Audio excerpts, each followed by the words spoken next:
Thank you, Mr. Speaker.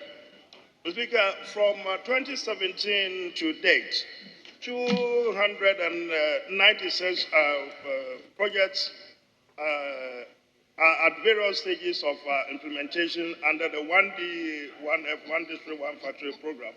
And, Mr. Speaker, the following is the breakdown.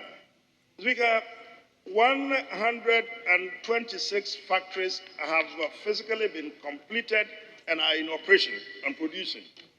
143 companies are under construction. Speaker, 27 companies are in the pipeline, or are called the pipeline projects. Speaker, out of this total, 233 projects are established by the private sector, business promoters, as already indicated, with the active facilitation of government, while 63 1D, 1F projects are established by the government directly. Mr. Speaker, it must be noted that government's active facilitation of the private sector investment in 1D, 1F projects consists of special incentives, including tax exemptions and the provision of interest subsidies on loans granted by the participating financial institutions.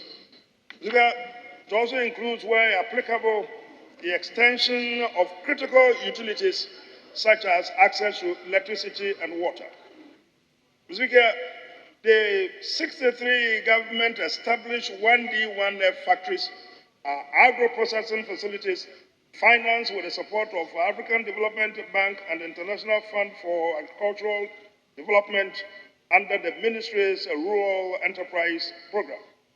These include, Mr. Speaker, the 58 Enable Youth 1D, 1F projects established for youth groups to operate, whilst 5 are called common user facilities and are established for farmer-based groups to operate.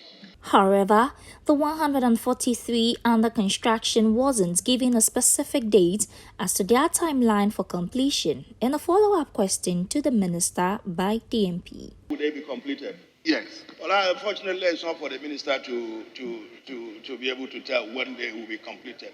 I said these are private sector driven with facilitation.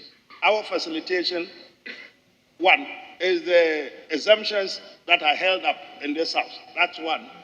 Most of these companies are waiting on these exemptions. And of course, it's also about how much they themselves are also hoping to get from their financial institutions. Our financial institutions, those who are involved in the financial institutions are called the participating financial institutions. They are there to provide the facilities if they can.